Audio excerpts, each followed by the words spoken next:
Good morning, ladies and gentlemen. Welcome to Team Gravity's Fight Night number 9, brought to you in part by Tampa Esports and Android TV Canada. My name is Rob DeLuca, also known as Shadow from Tampa Esports, and I am joined today by the fearless Fear Dragon. Fearless or fearful. Hello, Rob. How are you doing today, I'm man? doing pretty good. I'm a little tired. Was playing Diablo last night. Oh, I'm sure. And it's also a little bit strange because we're having Team Gravity Fight Night in the morning rather than at night. Yeah, so already we're changing the format up a little bit. Indeed, we are, man. But who do we actually have on the docket for today? Well, I know that we have Team Gravity's Raynor versus KLG Wingian lined up right now. There's a rumor that a certain player named Cham will be playing in the second game. Hmm. And then for our main event, we're going to have Space Marine versus Empire Kaz. Just to be pretty Yeah, exciting. a lot of really cool matchups going on today. I believe Cham should be playing against the Blast, so that's going to actually be a ZVZ. It's a bit of a change up from what we originally had, but should still be a really, really awesome match.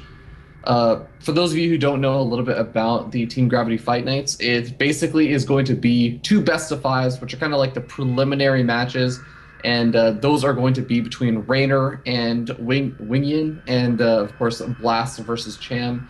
And then we're going to go into the final show match, which is going to be the one where we have the $100 on the line with Space Marine versus Koss. So, I mean, Rob, do you want to talk a little bit about what exactly Team Gravity Fight Night is for those people who are tuning in for the first time? Yeah, well, Team Gravity's Fight Night, the whole point behind it is an amateur StarCraft league.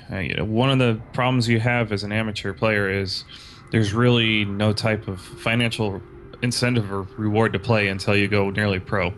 Yeah. So the goal is, I mean, obviously Team Gravity's Fight Night alone can't do this, but if we can have enough amateur events, where there's 50, 100, $200 on the line every time and just basically saturate the scene with them, then more players will have an opportunity to, kind of at least partially support their StarCraft endeavors. And that's what Yeah. we're trying to do with Fight Night. And of course, we are trying to highlight Team Gravity, which is a kick-ass North American amateur team. Yeah, three players all from Team Gravity is going to be Raynor, Blast, and Space Marine. So if you're a fan of Team Gravity, definitely go give your support for them in the chat. But Rob, I believe that we already have our first series ready and waiting. The players are actually very patiently waiting in the lobby, maybe racking their heads around what they're going to be doing in this best of five series. Do you want to go ahead and get this started? Yeah, let's do that. Alrighty. Well, as soon as the players kind of give the go ahead, we can go ahead and get the actual series started. But let's talk a little bit about the map pool, because the map pool for many people may not be entirely clear. Mhm. It's going to be the ladder map pool, so the initial 7 maps. And then we're also adding in Fruitland, which is a very, very fun map for those of you who don't know. Which, by the way, okay, players each get 1 veto, and Fruitland has not been vetoed, which just makes me unbelievably joyful. But the second map is actually Guangali Beach, which is also a very, very interesting map. It's a very beautiful map. Like, I love looking at it. But it creates some very interesting decisions for players to make on that map. Yeah, especially with that little back channel in each person's face. Oh yeah, there's that, and like I think taking a third expansion is very weird on that map. So should be very interesting. See whether or not the players actually decide to use that. The starting map is going to be Frost. I think we're just waiting on the ready and go ahead from one of the players. It's going to be a Wingian, and yeah, let's actually talk a little bit about these two players. So I mean, we actually do have Wingian, who is from Chile. He is representing Team Chaos Latin Gamers. Chile. Chile. You said you were going to be going to Chile, Which, aren't you? by the way, yes, I will be visiting Chile from May 1st to 9th, which is in about 7 days. And we're gonna be visiting ALMA, which is the Akatama Large Millimeter Array. It's a big ass radio telescope that they're building down there. That sounds really awesome, man. You should yeah. definitely stop by and. It's a somewhat small country, so there's only so many major population centers. So I'll have to ask him and see if he's going to be down there. That'd be pretty cool. Yeah, definitely. Yeah, say hi to Wingian. And of course, Raynor is actually a South Korean Terran player representing Team Gravity. And both of them playing for the first time in Team Gravity's Fight Nights. In fact, Raynor actually, I believe, as well as Blast and Space Marine, all recent pickups for Team Gravity. Yeah, man. Team Gravity's been picking them up left and right lately. Yeah, they have a very strong roster these days now. But it should be pretty interesting to see who is actually going to be coming out in this ahead in this TVP, as we are getting that first game loaded up. But what are you expecting to see, Rob? Well, as I alluded to earlier, I'm a little bit rusty, so I'm hoping to experience these games like I have never seen StarCraft before. And I'm hoping to just relive the game all over again.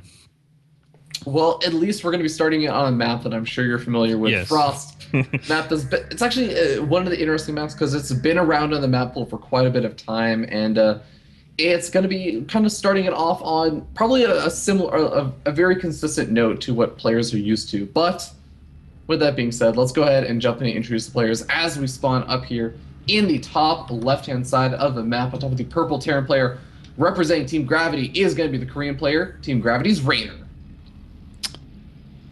Ooh, fancy. Big shout out to Korean TV. And spawning in the bottom right, representing Team KLG, playing as Protoss, it is Wingian, or Wingian.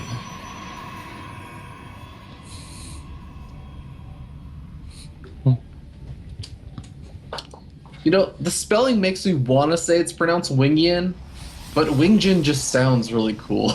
Yeah, like Wingian Stars. Exactly. Yeah. So we already have a little pylon behind the gas over here for Wingian, so I'm wondering if he's planning something sneaky. Yeah, you know, I'm never entirely sure whether Protoss players are trying to be like a little bit sneaky, or maybe they're just trying to keep their probes as close to the actual mineral line as possible, not wasting time. But based on the wall-in over here with the gateway, I'm starting to think that he's really just trying to prepare for any kind of Reaper opening. He wants to make sure he cuts off any sort of pathways that the Reaper can really dance around that mineral line with. Indeed. Yeah, gas guys are going up over here for Wingian. Double gas guys are pretty standard play coming out from both these players. And we do, in fact, have a gas geyser going up for Raynor as well. So, I mean, what kind of stuff are you expecting to see with the gas geyser? Well, I'm definitely expecting a Reaper as soon as that barracks finishes.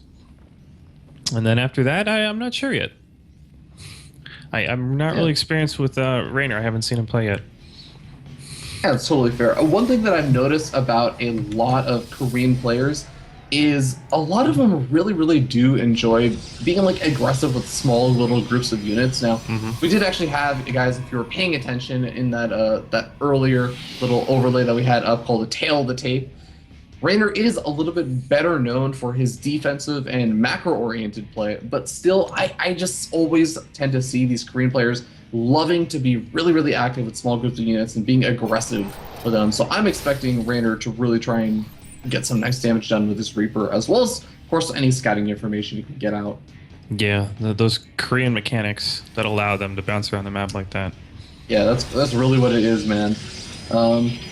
But yeah, with Nexus going up, we do actually have a reactor going down on the barracks. What do you think about that? Well, only one barracks? This is going to be interesting. Obviously, he wants to pop out units quickly. But I'm not really sure what he has in mind because he does have the second CC down. Yeah, he also completely stopped all gas mining. What exactly? Okay, so Raynor is going to be throwing down the extra 2 barracks. I don't think that he'll have to be worried about any kind of incoming tanks just based on what Wingian is doing right now. But it is sort of interesting to see Terran players going for this sort of opening. Yeah, especially building the reactor first before the other barracks. Yeah, I think that was like what was very, very interesting to me. Just because I know that there are also, of course, concerns about Protoss players being a little bit cheeky in game, even in game number 1, where they go for some kind of proxy oracle or blink stalker play, and it's just like, oh man, you don't have the Marines out very early. Exactly, it's really risky to go that reactor first, but I mean, he definitely got away with it. If he can get away with it now, he's got a production advantage compared to where he would normally be. Yeah, definitely. Now, the Reaper actually for Raynor did manage to get a full scat off over in the main base for the most part of his opponent, Wingian. And the only thing he hasn't really seen is that second gas guys are being thrown down. But there is actually a robotics facility also going up now. So Reaper may decide to try and go back in. It's going to be very difficult, though, with these two Stalkers and the Mothership Core all just waiting around for this Reaper to try and poke his head in there. He's got this full wall going in the back of his base. Wingian does. I'm wondering, is he going to open himself up for a potential drop harassment and find it harder to defend against that?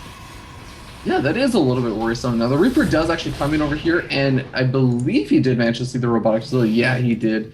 So that's going to be a nice little revelation for the actual tech choice of Wingian. So Raynor going to be able to prepare appropriately. Now, when you see a robotics facility at this point in the game, what are you generally thinking of as a Terran player? Well, until we see the second part of the robo go up, I'm going to expect, wow, a second observer? So this man likes his observers. I actually really love Protoss players who do this. They really strive to get as much vision as possible. Third one. Wow. Oh my god. Okay, so this is getting insane. This is like old back in the days of what was it, parting that used to love to spread these things all over the place? Yeah, I think Parting and Rain love to get their observers up now. Yeah. It's going to be useful, and of course he has the photon overcharge to try and defend against this little Marine Marauder push that's coming in over here. He does still have to be careful. He still can end up actually taking a little bit more damage than maybe he would like to if he's not careful. Yeah, and note those Marauders do have concussive shells, so this was a planned Marauder push from the beginning. Mm-hmm. Yeah. Now, Observer is going to be coming in over here from Wingian. Going to scout out, looks like just going to be scouting out those barracks and seeing, okay, your factory is just going up right now.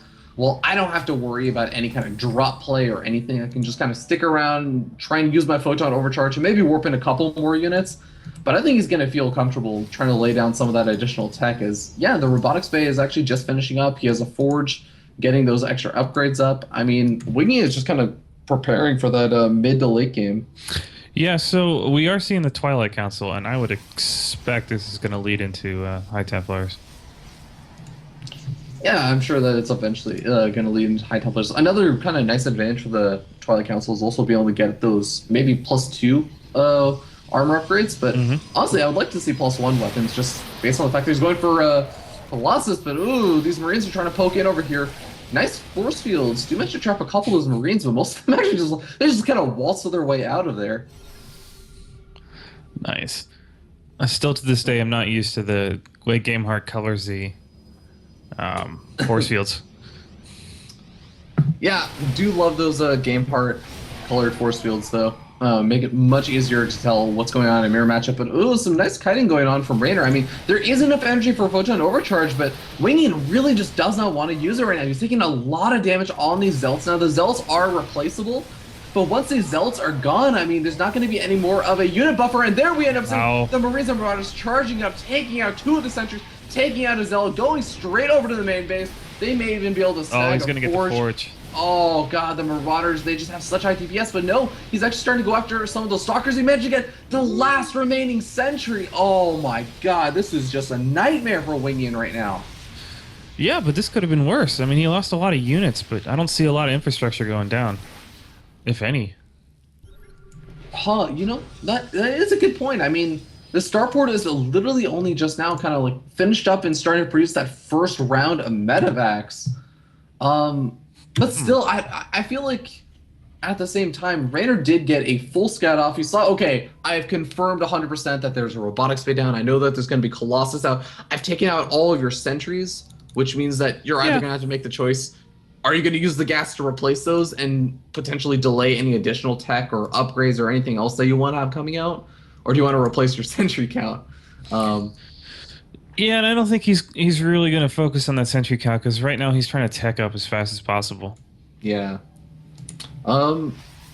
He is going to be also going for the +1 weapons. Has a second forge actually coming up as well. And the Templar Archives, jeez, I mean, Wingian has really teched up quite quickly. And honestly, I'm a bit concerned for him. 2 Colossus and barely a handful of Gateway units against this kind of push that's coming out across the map. This is going to be scary.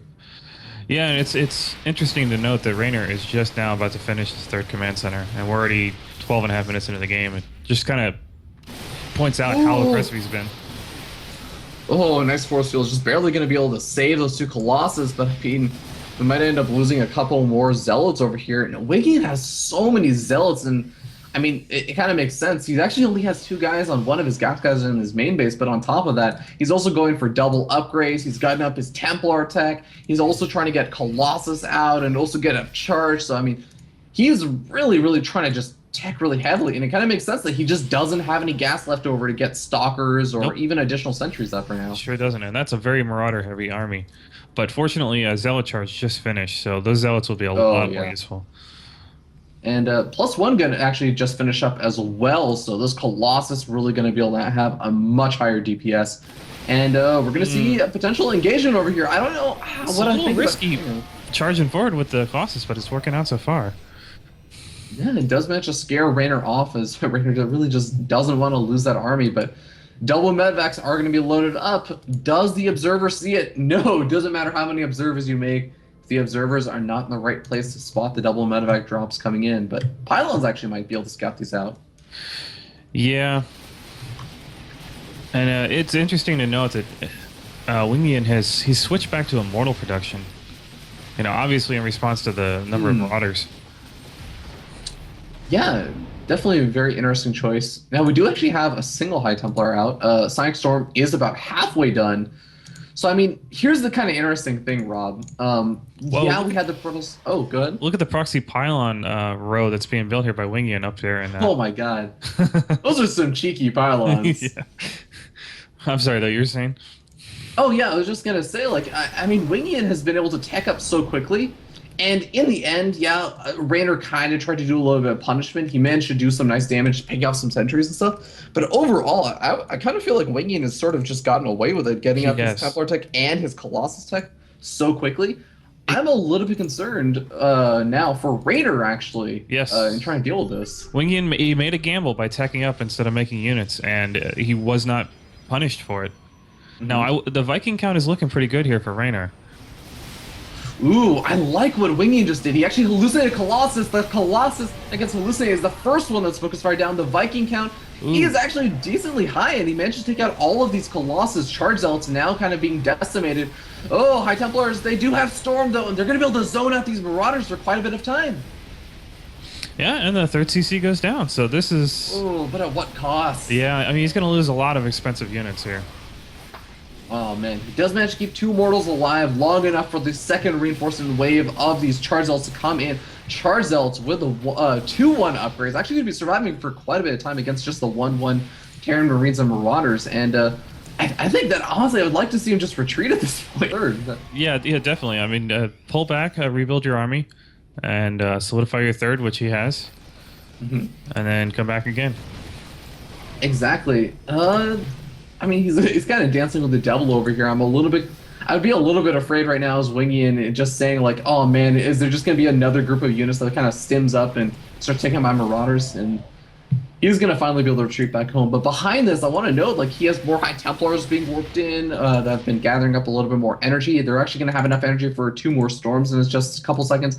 +2 weapons is finishing up. +2 armor is on the way. More gateways being added on. And more importantly, a third has been mining and is still mining at this point, which is something that Raynor doesn't have. Yeah, that's definitely not what you want Protoss to be up in bases versus you. That's never, ever good. Yeah, so, I mean, what exactly do you think Raynor needs to do at this point to try and, I guess, even out this game a little bit more? This Hail Mary needs to succeed. He needs to, at the very least, bring down the third. Yeah, it makes sense. Now, the nice thing that he does have kind of going for him is that he has 4 medevacs out, which is kind of a decent count for how many units he has, but I guess actually there's no Colossus being made either. So he's pushing in with a little band of Marauders, and then where's the other half of the army going? Okay, and so the other half is pushing down to the third. Okay, I like this. He's losing a lot of these units over here though to the charge zealots. Ooh. Oh, it's a bit of a... Yeah, he's gonna get it. He's gonna get it. Oh man, he needs to just get out of there. Medevac boost out of there. I mean, he still lost a lot of units. The unit count is still way in Wingian's favor. But he did get the third down, at least delaying. And It looks like the fourth was canceled. I don't think it was. Yeah, yeah. He managed to cancel the fourth expansion. I still sort of like Wingian's position a Yeah, little bit better right now. absolutely. Because, yeah, as you were saying, like a lot of units were lost. But even just looking at like upgrade counts and stuff, we have +3 weapons on the way, +3 armor's already done. I think that Wingian can actually just go for another 2-base push. I mean, he's going to go ahead and throw down the double expansion and try and retake his third and fourth expansions right now. I don't know. He lacks Colossi, and I know it's a Marauder-heavy army, but with no Colossi, he doesn't have the area of effect damage that he really needs to deal with a Bio army. That's true. Actually, there's a few Templars, but that's not enough to kill Marauders. Yeah, and I think actually the ghosts are kind of what's scaring me right now. Is the fact that there are actually, I think, 6 or so ghosts out right now. Observer is kind of spotting out the position of this army. Wingian looking for a place to move in. I don't really like the angles right now. I think just being there and denying the fourth expansion may be worthwhile, though. Yeah, until he really needs to shore up his area of effect. Now we see the Colossi production restarting again. Yeah, we still have 6 Vikings out on the map right now, though. So it's going to be a little bit annoying to try and keep up with the Colossus production when the Viking count is already there. It's not going to be like one of those, oh, I just started producing Colossus again and you didn't notice, and suddenly you have a Terran player who's just like completely unprepared for the Colossus being brought back into the mix. It's going to be like a Terran player who says, oh, you brought back Colossus. Okay, well, I have 6 Vikings. I can start the Viking production. I'm not too far behind. Yeah, so far he's not. There's only going to be 1 Colossus on the field. There are a lot of high temps, though. There's 9 right now, and yeah. And a Warp Prism, so we're going to see some harass. Yeah, that's going to be really great to see. Now, there are a lot of High Templars out on the map right now, but only 4 with the army, and laying down 1 storm. All of these High Templars just have so much energy right now. And actually, I think one of the High Templars may have actually gotten picked off. We have just 3 sitting with the army now. Yeah, we do. That was a good snipe. I would have liked to seen him land an EMP, but that snipe was still definitely worth it. Yeah, I think that Wingian's been doing a nice job kind of zoning out a lot of the ghosts and just that Terran army with a couple of defensive storms when he's on the retreat now. But 4th expansion for Raynor, I think finally is pretty well secured. And he has a pretty scary army to boot. And with Viking production kind of rebooting back up after seeing that in 1 Colossus, he should be in a good position. Ooh, kind of... Yeah, at this point, it's just going to come down to who wins the skirmishes and can get an advantage enough to roll the other player. Ooh, nice storm going down, although it doesn't actually manage to pick off anything. Medevac's going to be able to heal everything up, but it is also worth noting that we're still sitting on those same 4 Medevacs from earlier on, and I mean, yeah, they have a lot of energy right now, but if you end up taking too much damage or stemming up your army a little bit too much, and you're only sitting on 4 Medevacs, you're trying to use your starports to reproduce Vikings more than Medevacs, you could be in a bit of a weird situation where you just don't really have the energy to actually stem up anymore. Oop, here come 2 cloaked ghosts. Oh, man. Where's the Observer? The Observer's not with the army! Oh, boy. Oh, man. Did he get off a great EMP or what? And that's going to push the army back across the map. There's no way that Wingian can sit around. This army from Raynor is scary. Oh, Stray Colossus, where are you going? Don't engage the army by yourself. Oh, no. Wow, so the 4th just got wiped out by a storm. Oh, shoot, the Warp Prism harassment. Wow. Yeah. Oh, man. That was actually a really great harassment. I completely ninjaed his way in over there during the middle of kind of like the retreat and everything. A really nice job from Wingian. Oh, he's going to end up losing that Colossus in the center of the map. Yeah, the thing is, though, is that harass is great, but if Raynor just pushes, I think he's going to crush. And, okay, this is going to be better now that Wingian is back in the choke, but out in the middle of the map, he was in serious trouble. Yeah, there's still a bit of a concern, though, over here, because, yeah, now Wingian is in a nice little position to defend his 4th expansion, but now if Raynor kind of shoots just a couple of units down south, he can put some harassment down on the 3rd expansion as well as... Cloak Ghost moving in. Warp Prism. Oh, man. The High Templars actually stormed a couple more SCVs. We're down to 36 SCVs, but here we end up seeing the main engagement over here. The Ghosts. They get some good EMPs off, but all of them going to end up dying. Did he get enough damage on it? Honestly, it was looking like it. You know, it's funny because Raynor, with that split Ghost attack, yes, the Ghosts were seeing the cloaked ones, but All the units were out of place for Protoss, and this should just be a roll now for Raynor.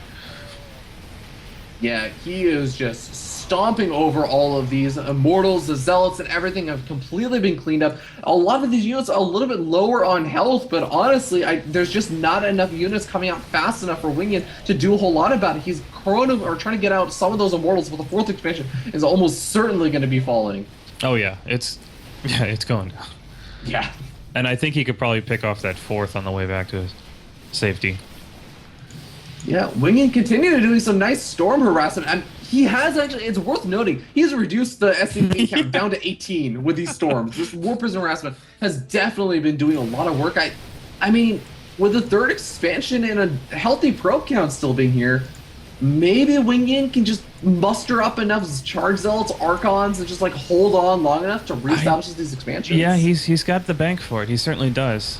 But the thing is there's only really one mining base for Wingian right now. Yeah. Well, at the same time, I mean, yeah, Raynor, he has the bases to mine from. He just doesn't have anybody to mine at them. And it's interesting to note he's not even producing more workers. That's actually really weird. I mean, he doesn't exactly have an absurd number of orbital commands, just 3 orbital commands, and I mean, the army, it's nice and strong for him. He still has a lot of ghosts out right now, but I wouldn't feel so comfortable that I wouldn't be reproducing SCVs right now. Yeah, he's falling way behind the unit count. Oops. A lot of snipes going off on these High Templars. Only 3 High Templars left over. No Storms left over anymore after the EMP. This third is definitely going to go down. Those ghosts are out of place, though, and they got to be careful. Yeah, lucky for him, no Observer over there right now, but I mean, Wingian's going to come in over here just a little bit too late to actually defend that third expansion. And he just doesn't have a lot of splash damage over here, but the Charge Zealots, they do some good damage, good job tank. Oh my god, Archons!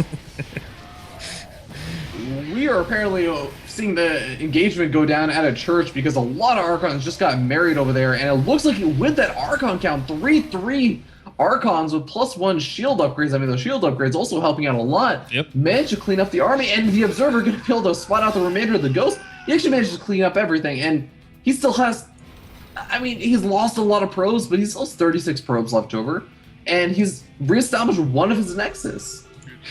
And, you know, there's 7 Archons coming in, and there's no Ghost to deal with them. Oh my god. So, there's nothing to stop them at all. You know, I don't know if Wingian realizes how far ahead he is right now, how much damage he could do.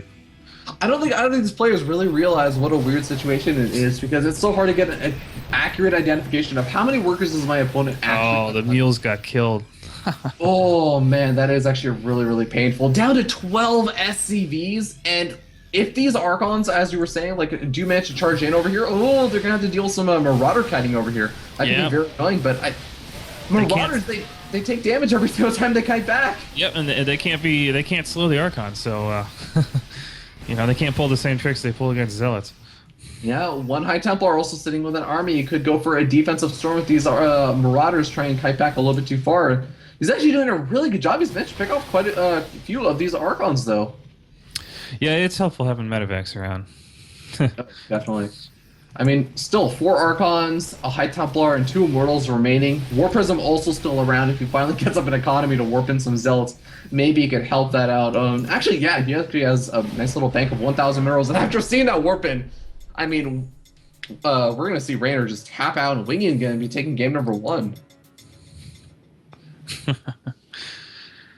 What do you think about that game, Rob? That was kind of a really weird game. I mean, there were points in time where after we saw Wingian losing all those Nexus, we were just kind of saying, like, Wingian is in a very, very awkward situation where we weren't even sure if he could really come back from that. Yeah, but, you know, it's important to note the worker count was, and I kept keeping an eye on it. I mean, it was like 77 to 50 workers, and it kept going down, and that pylon was unanswered. The one in the middle left of the map. Mm-hmm. And it was just, he just got whittled down. Those cheeky pylons, man. Those cheeky pylons he planted earlier on. Yeah, it's really interesting how that ended up working out. And I honestly think that you're right. It's also that Warp Prism, I think. It was an enormous lifesaver. Just how many, I wish I could have seen how many freaking kills those High Templars had on them from constantly storming those mineral lines and taking out SCVs at the third expansion, SCVs at the fourth expansion, like just moving around and keeping it alive, not making sure you didn't lose it, and being able to really even up that work and allow him to kind of pull back into the game. Yep. But yeah, we actually do have the next map choice, and it's going to be Overgrowth. Now, I'm kind of curious. I know that you said like kind of getting back a little bit into some of the StarCraft stuff lately after a bit of a Diablo binge, but have you seen too many games on Overgrowth? Overgrowth. No, no, no, no. I have Yeah, not. it's definitely one of the newer ladder maps, and it's kind of interesting from what I can tell from what players have kind of been talking about. Because obviously, again, it's a very new ladder map. We haven't seen too many games on it, really anywhere, really. But for the most part, players seem to be under the consensus that it's a pretty standard average map. Defending a third expansion for a Protoss player can be a little bit weird sometimes if you're dealing with a lot of drop harassment. Um, but overall, it just feels like a very, very normal standard map. Like, I think it's the best way to put it. It has like all the most typical features, except in the late game, there is a gold expansion that can kind of come into play. It's really, really hard to take before like a third or fourth base has been taken. Well, cool. But yeah, I don't know. What would you like to see out of Raynor differently in this next game? Well, Raynor from the beginning made an aggressive, bold play by saying, "I'm going to go reactive first," which means I'm going to attack you, and I'm not worried about an early attack. So, if we just go by that previous stance, if he has that similar aggressive stance again, then clearly, I mean, even though we saw that Wingian was able to hold it off and win anyways, Wingian can possibly take advantage of this. And if he goes a similar build, just pop in right when that reactor goes up. So I think what would be better is Raynor might need to slow down a little bit. Because clearly the aggression didn't work against the conservative player that Wingian was this time around. Yeah, I mean, we were kind of talking a little bit earlier that Raynor is probably a little bit better known for his defensive macro play, but I mean, you definitely got to change it up because letting Wingian get away with kind of the tech choice and everything that he did earlier on, I have got to be thinking that Raynor must be kind of like in his head saying like, man, I can't believe how greedy this Protoss player was playing in that game. Like, cannot let him get away with that again. Yeah, we are just going to get the next map loaded up as we are actually using GameHeart, and GameHeart developed by Ryan Shedder. Really awesome kind of system. It allows you to see all those nice little logos on the ground and everything. I'm sure most people are kind of familiar with this system. Yeah, at this point. But yeah, I don't know. What do you think actually about how Wingian must be feeling being up 1-0 now against like a Korean player, which is always something a little bit. Yeah, that's always a huge ego boost. Mm-hmm. Whether it's justified or not, just because he's Korean doesn't mean he's the best player in the world. But to know that you were able to come up against a GM Korean and do pretty well for yourself, that's got to be a huge boost. Oh, definitely. And I mean, he managed to get away with as we were kind of saying, like a slightly greedy sort of style. Would you expect to see something similar coming out in game number 2, or do you think that was more of a? I think that's risky because, each player has seen what the other one has tried now, and assuming that they even slightly adapt to each other's style, it would be risky to do another. Just I'm gonna go all tech, even though I know you're attacking me and you're aggressive. I'm just gonna go tech anyways because I think you're gonna miss the window. That you don't ever want to be in that situation where I hope to win because you are going to make a mistake. You want to win because you have a dominant position from the beginning. Yeah, it makes a lot of sense. But with that being said, I believe that the players are ready, and we are ready to jump into this next game on the map, Overgrowth. Yeah, let's go ahead and get the game. Oh wait, hold on. Oh shoot, Wingian is Terran. Oh no! Oh shoot. Okay. Well, we're probably gonna have to remake the lobby. Yeah, that's fine. I mean, unless Wingian is really just saying that he is so skilled that he actually didn't even need the power of Protoss to beat yeah, Raynor. another quiet race. Maybe he's just saying, like, look, it wasn't even my race. But no, we are going to be seeing Raynor take game number 2 due to a misplay by Wingian in the lobby. Not really, guys. The game starts before the countdown even begins. You should know this. Indeed, it's all about that kind of mental games with your opponent. Maybe somehow Raynor kind of distracted him so much in that last game with kind of how wonky it ended up being that Wingian just wasn't prepared to set his race again. You never know how this kind of stuff can work out in your head. Yep. But yeah, so I don't know. Do you actually now would actually even be a good time to kind of give a little bit of a shout out to our sponsors, Android TV and Tampa Esports. So I mean, Rob, what exactly is Tampa Esports? While I kind of set up the lobby again. Well, Tampa Esports is a Tampa esports organization. Obviously, we host local events, LAN parties in particular. We've had 3 tournaments now in the last year, and we are planning on having another big one soon. It's also the way that I like to help sponsor do some of these esports events, like Team Gravity's Fight Night. You know, it kind of gives it a instead of being just some guy, it's an organization sponsoring, which I think is a good idea. Yeah. And it's really awesome to kind of see, of course, you invested into like the esports scene. So big thank you to Tampa Esports and also Android TV. Could you tell us a little bit more about Android TV?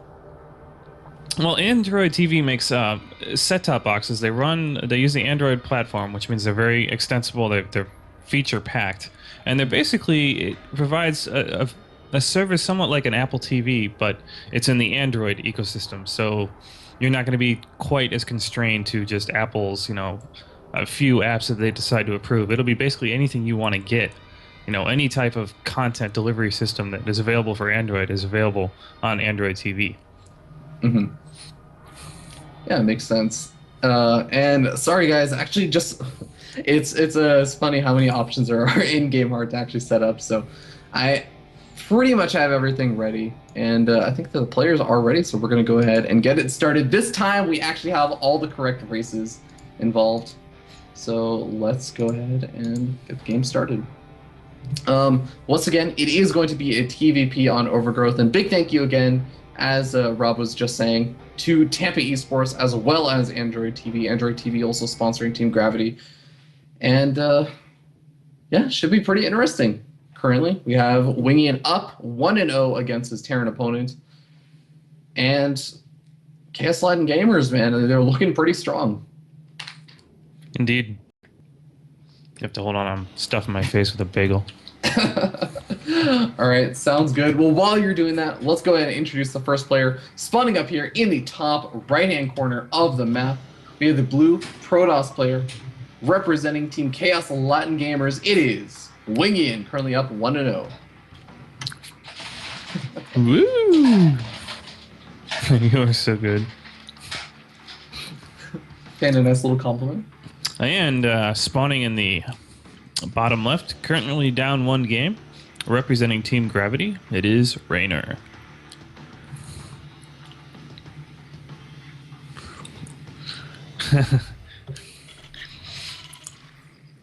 It's funny watching 2 people taunt each other when English is not their native language. I know, right? It's always very. The grammar is it's like, yeah, that didn't come across very. I'm not entirely sure. Yeah, I can't even tell. I honestly can't tell if they're trying to be a little bit like taunty to each other and kind of like saying like, "Oh yeah, you're so good." Oh yeah, like sarcastically, or if they're actually paying compliments to each other. It's a little bit hard to tell. Yeah, I think that they're actually just being a little bit friendly right now. Yeah, definitely. These seem like good-natured players. Mm-hmm. That's right, Zen. Tampa Esports lands are the best, especially when you win them. Congratulations, by the way. All right. Wingian saying, with the power of storms.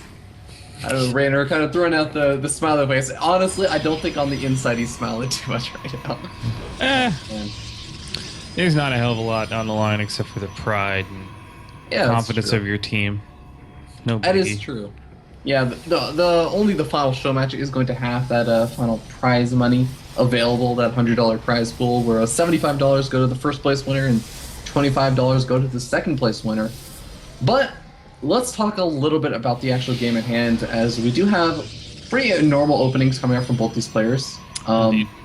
Only kind of weird thing right now is the fact that there's only one guy on one of the gas geysers for Wingian, so Yeah, I don't know if I was just looking at that. Is that do you think that's a mistake, or do you think that he's Oh, you just mean maybe Raynor, trying to right? well, no, Wingian is just wait, Raynor also has one guy. Yeah, This is because so I mean, interesting. Wingian is back. He's on 2-1 now, which is still, yeah, a little strange, but Yeah, now he's got Alright. three. Now he's got three workers on one of I them. guess he just wanted to get up the Nexus just a little bit quicker. Indeed. Nice little way to do that. But yeah, what do you think about this one guy in gas for a while for Raynor? I guess just to eventually get up a reactor. There he goes with the reactor again. He likes doing this. And it's sort of interesting. I mean, last time he managed to honestly get some really nice damage done, picking off a lot of the sentries and stuff. Yeah, he lost a lot of his units doing so. I kind of feel like it was a nice trade. Do you think that we might end up seeing him go for a similar thing again? Clearly, I think we're gonna see similar. Yeah, he's doing the Yeah, exact yeah. same. Okay, so we're gonna see similar aggression here. Now, how is Wingian going to respond this Yeah, time? his Nexus went up pretty Ooh. quick. But And he's actually getting up a robotics facility nice and quick as well. Just one gateway robotics facility, like literally just has a stalker and a militia core out, getting up that robotic facility. I mean, nothing really to fear for a while, but do you think that he's going to have enough units prepared this time to deal with that nice little push out that Raynor did last game? well, if we take a look at the unit count right now, there's 4 Marines and a Reaper versus 1 Stalker. Yeah, I would. Yeah, because the mothership core's out. I would say so. Right now, he's okay. Yeah, it makes sense. Reaper actually going to be able to come in over here, gets a scout off once again, seeing the robotic facility, the gateway, even going to be able to, probes around, very angry probes. Nice to pick off the Reaper. Somebody asked if my girlfriend was my mom. She's younger than I am. That's terrible. You guys are assholes. Oh, man. Well, you just have a young face. Yeah, right. It's a compliment. Just take it. Yeah. I'm actually thinking back to last game, all right? And bear with me on this. Okay. Do you think that maybe Wingian shouldn't have had as much trouble with that early kind of push out from Raynor as he did? But really, he was just a little bit greedy on how long he waited to throw down the photon overcharge. Because I'm remembering. No. You know, the thing is he was trading units for units, and the best way to deflate an attack, especially when the other guy's trying to take down your infrastructure, is just to trade units. And he did, and then once the forces whittled down enough, I think the photon overcharge was well timed. To be honest with you, I think it was a really good defense. Now, if Raynor had more targeted something down, like just force targeted the Nexus, it might have been a different story. But he didn't. You know, he just he didn't really have an opportunity to, because there's so many units blocking. But in a hypothetical scenario, if Raynor was able to just push in and knock down a building, it would have gone a little differently, I think. Yeah, I think that's a fair line of thought. Now, we do actually have Raynor doing that nice little push out once again. Concussive Shell's done once again. Oh, man. Oh, God. People in the chat. But yeah, Photon Overcharge comes down almost immediately from Wingian. Yeah, and a little premature deflects on that. Yeah, deflects it for a little bit. At least buys himself a little bit of time. I guess he actually didn't have his first warp in of really there. He only just now got up that initial immortal. But whole position Marines, they're taking a lot of damage over here. Completely for free, actually. Oh, man, chat. You guys crack me up. A lot of reinforcement units actually come out for Raynor, though. I mean, he's just been cranking out a lot of these Marines, and only just now is actually Raynor starting up that factory. It kind of looks like he's going to be ready for a round 2 over here. Is there actually going to be another Photon Overcharge available? There is another Photon Overcharge available, and a second Immortal popping out as well. That's going to be very helpful to deal with a lot of these kind of initial Marauders, and yeah, it looks like Raynor, he's going to poke around over here, but he doesn't actually have stim done just yet. He's not going to have it for another 40 or 50 seconds. Now, I do see a departure from the previous game. This time, Raynor's got his third down. He'll be done around 10 minutes, as opposed to finishing up at 12:30 like it was the previous game. Research. Now, really interesting over here. We actually have a proxy pylon being established right next to that third expansion. Like, Wingian, once again, just throwing down a lot of really cheeky pylons. And those Templars, jeez. Oh Oh my man, god. this He's could doing be it again, interesting. man. This could be really interesting. He is doing Storm it is again. going to finish up, and he's going. I think he's going to come in here and just wait for the SCV transfer, and then just wipe him out. Oh god, that would be brutal. I don't know. Do you think that he's actually going to have a High Templar with enough energy and like? Oh, actually, yeah. Yeah. Yeah. Oh yeah, yeah. Shoot, I didn't see those two High Templars. Oh god, Yeah, this could be brutal. that is actually such a like a nice little move over there. Something we don't actually see. It's very rare actually that you end up seeing like transferring workers getting sniped off by a bunch of AOE damage. But it's always really cool to see when it does happen. Now, oh, SCV's not really transferring over just yet, but the army's kind of moving out for Wingian. So the proxy pylon's been discovered, and okay, it looks like the Templars are going to retreat. They're just going to become part of the army. Yeah, so is actually the third expansion for Raynor. Raynor is actually lifting up the third expansion, retreating back home. SCV is still mining over here, so he's going to take a couple of these SCV losses. Hopefully nothing too severe. No, that makes up for the two zealots he threw away earlier. Yeah. A lot of scans going down. I'm trying to keep an eye on where the army is, but ooh, Archon's actually being morphed in. This is actually starting to get a little bit scary, I think, for Raynor with how many units there are and really no ghosts or it's going to depend on not the even storms. that many medevacs. Because if the storms aren't killer, then that army's going to get crushed. Yeah, another two medevacs going to be coming out. That's going to be very helpful, and a lot of bunkers over here. And with the Wallen, oh man, I don't like Wingian actually moving over here. This is going to be so hard to break. No, that was a good storm though. Wow, that sucked up a lot of energy from medevac. Oh, he's actually storming a lot of the SCVs. He's managed to kill off a lot of SCVs, down to just 37. A lot of the bunkers still around, but a nice storm does manage to do some nice damage on the remaining units outside of those bunkers. Zealots have been cleaned up, but a majority of those Immortals, the Archons, the High Templars, they managed to stay alive. So, I don't know. Do you think that was kind of worthwhile pushing? Well, it gave him at least some time to try and get his third up. And at the same time, he did force Raynor to completely evacuate the third of Raynor. So maybe the actual push itself was a little costly, but I would say the incidental damage was probably worth it. Yeah, I think even just like killing off as many SCVs as he has. Yeah. I mean, he's now managed to kill 22 so far in the game. Ooh, manages to lose a High Templar over there. A little bit unfortunate. But Raynor, I mean, he's mixing in some of these Widow Mines. Do you feel like he's just going to have to make some sort of push out once he finally actually manages to deal with these damn High Templars? Yeah, you can't stay bottled up forever. I mean, that's pretty obvious. But... Yeah. I mean, do you think he's going to have to be Oh, hold that thought. We actually have a nice concave over here for really Raynor. Nice. He's going to be able to do a lot of damage over here. I mean, High Templars have all been picked up. Oh my god, Ooh, now the Immortals are going to go down. Fire. Yep, so this army's gone. Now, the momentum is definitely in Raynor's favor at this point.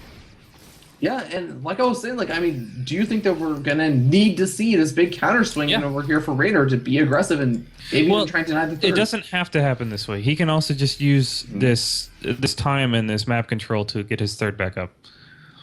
Because he's still got a large army advantage. So he can just kind of get a little more ahead and then push after his third is secured. Yeah, makes sense. Oh, man, we have that War Prism once again from Wingian. Could be making really, really big damage happen as he is going to be moving over to the main base as this entire army. Well, the War Prism was seen. Hopefully Raynor saw that. As if the medevac flew right by the... Oh, man, he didn't see it. He hasn't really prepared any kind of defenses, and the 4 Zealots going to be dropping in the main mineral line. SCV is going to have to evacuate at the same time. Raynor trying to move in over to the third expansion. The army for Wingian just slightly out of position. He does have some Psionic Storms ready, though. Yeah, there's a lot of AoE here to defend. This is going to be a costly destruction of the third, if it even happens. Oh, nice Psionic Storm going down over there for Wingian. And with those 2 Colossus and just a handful of those Zealots able to soak up some of the damage, he's doing a really nice job kind of deflecting this army. I don't know that Raynor's really going to be able to accomplish a whole lot over here. At the same time, Zealots, they were unanswered for a long period of time. They completely destroyed the main. Yeah, SCVs. Yeah, I mean, they managed to kill off another 6 SCVs. SCVs from the natural expansion finally going to transfer back over, but I mean, we take a look at the SCV count right now, and we have 51 SCVs, and yeah, there's a lot of mules being called down right now, but still not exactly, I think, where Raynor maybe wants to be in terms of his SCV count for a 3-base Terran. Yeah, but he does have a really good gas bank. So if he wants to make a few more Yeah, that's medevacs true. or start ghosts, yeah, it's only gonna be a few call downs and he can pop them up. Yeah, that's definitely true. Now, we do end up having a constant back and forth trading for Raynor and Wingian, and actually Raynor coming in with a couple more Mirage from the south side does manage to get some nice little pickoffs on a lot of the Zealots. The High Templars may be a little bit vulnerable over there, but another storm does end up going down. I think that Wingian is just doing a really nice job defending over here, as long as he can keep that Nexus from being focus fired down. Yeah, he is. But because Raynor was able to get his third down, he's gonna be able to. Oh God, no. Ugh. That was bad. All right, so I'm gonna take it back before you even say it. I mean, some big trades going on. There's not enough medevacs here now to be able to deal with this. Yeah, there's only a single Colossus though, and there's really not that much AoE left over. A lot of Marauders being able to take out a lot of these stalkers. The army was sitting in the back. It wasn't even engaged. Oh man, really unfortunate over there for Wingian, but he is going to be able to manage to just barely push back this army once again. Reinforcements coming in from over here from Raynor though. But as you were saying, there's one medevac that has absolutely no energy left over. It has no health left over either. And it's going to be hard to continue that aggression. I think that Raynor should be realizing, well, he's continuing to move back in. This is really scary for him. Yeah. I mean, clearly the unit count is in favor of Wingian, so he's really in no serious danger, assuming he coordinates his army properly. He's actually oversaturated on his... Wow. On both of his second and third. Yeah. And GG. And Wingian going to be taking game number 2, coming one game away from winning the best of 5 series. Now, kind of interesting. I mean, we were already sort of talking about how Wingian was sort of in a nice position. But I'm kind of curious. Do you think that... What exactly do you think prompted, like, I guess, the GG from Raynor? Normally we see some sort of trigger. Well, that kind of he wasn't able to stop the third at all. Mm-hmm. You know, and we saw how successful Wingian's initial push was. Granted, he didn't bring down all the bunkers and spectacularly end the game, but he secured his position when he forced that third to evacuate. And because he had the economic lead for so long that, you know, it seemed tight in some of those exchanges, but all he had to do was play even decently with the exchanges, and he would have been able to maintain his position, and he did. And at that point, Raynor realized, look, how the hell, you know, how am I at 3 bases going to take on a 3-base Protoss who is fully saturated, and yeah, it's pretty awkward. And I'm also kind of curious, like, do you think that, again, Wingian getting up those High Templars so quickly and then also immediately being able to transition out into the Colossus tech, do you feel like Wingian was playing a little bit greedy in that game, or playing a little bit more on the standard side? Or safe side? In comparison to game number 1, I should say. You know, I think it was about the same. There was a risky little period in the beginning. Yeah. But I don't think it was as bold, because he had Storm up pretty quickly. He had the AoE at 10 minutes that he needed to defend any big push. Mm-hmm. And because he wasn't being pushed, he was able to aggressively position those Templars, as opposed to having to hold him back in the base. Yeah, definitely. But you know, it's really interesting because now we've sort of seen Wingian go for at least a somewhat greedy style in both of these games. And as we start to look at like where game number 3 is going to be, I mean, I feel like Raynor has got to do some nice damage, like beyond just that initial kind of like Marauder push out that he did in game number 1 and game number 2. He's got to do something to like sort of stop Wingian from being able to just do this incredibly fast teching up. Yeah, he does. Yeah, I'm not a huge fan of the way his early reactor play is working for him right now. Yeah, what would you even think about seeing like maybe a faster starboard play to try and get out some faster drops? Do you think that could be an effective? I would be interested in seeing drop harassment. We haven't seen Wingian actually pressured, you know, in multiple locations. There was that really good splitting of the army that Raynor tried to do in the first game. but that's not really the same. I mean, I would want to Yeah. see Wingian actually pressured from behind, Mhm. not by a big army, by a drop or two. Yeah, I mean, I've literally seen Wingian try and drop once. He tried to load up his double medevacs on the first game, game number one in Frost, um, and the double pylons scouted it out. So he was just like, okay, well, let me just take out the pylons instead, and that was it. That was pretty much the attempt at dropping Yeah, from Raynor. right. So I mean, honestly, we've seen more drops from the Protoss player Wingian than we have from our Terran Yeah, players. it's funny. Those zealots. I mean, there was really no reason for that war prism to have been able to get in and completely unchallenged for as long as it was, because it literally flew past the two medevacs. I mean, they had Yeah, plenty of time to see each other. I kind of wonder if maybe he was just a little bit distracted, like maybe preparing for that big push out. Yeah. And then we saw that he was still like moving in while the zealots were sort of being dropped in his main base. And he was obviously so far across the map that he wasn't really going to be able to do a lot. So he should have been able to try and like start to deal with it with his like reinforcement units like coming out of the barracks and everything. Hmm. But I honestly think that he was maybe just a little bit concerned about maybe getting hit by like a stray storm or something when he like wasn't paying attention at the front. That maybe he was just saying like, well, I need to focus all of my efforts at the front, and I'm just going to evacuate my SCVs and like, Yeah, you but know, hope StarCraft things. is that game Yeah. that punishes tunnel vision. Hmm. If you're completely hyper focused on one thing, you will get hit somewhere else. So this is true. That's probably what was happening, but it's still, at GM level, that Yeah. starts to become an invalid excuse to not be paying thorough attention to your minimap. Hmm.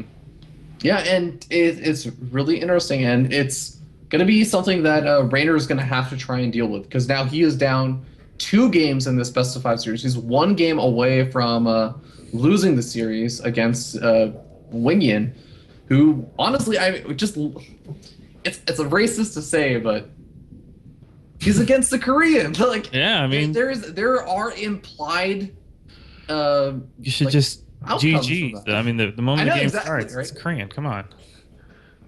There's a lot of implied kind of like biases of, oh well, you're up against a Korean, so the Korean's obviously going to be favored, but it's really shown to just not be necessarily the case because Wingian has just been able to play a really great style that Raynor has not been able to deal with it. No. And I mean, would you agree with me in saying like it's not even necessarily that Wingian is just kind of like out mechanically overtaking Raynor? It's sort of just the style that Wingian is playing. Raynor doesn't seem to be prepared to deal with. Yeah, I think Wingian is taking calculated risks each time Yeah. and not being punished for them. And if you let a Protoss pull it off, it's kind of like when you let Zerg just, get up to 4 hatcheries unchallenged. It's like, well, what do you expect? There's nothing. You have no chance at that point.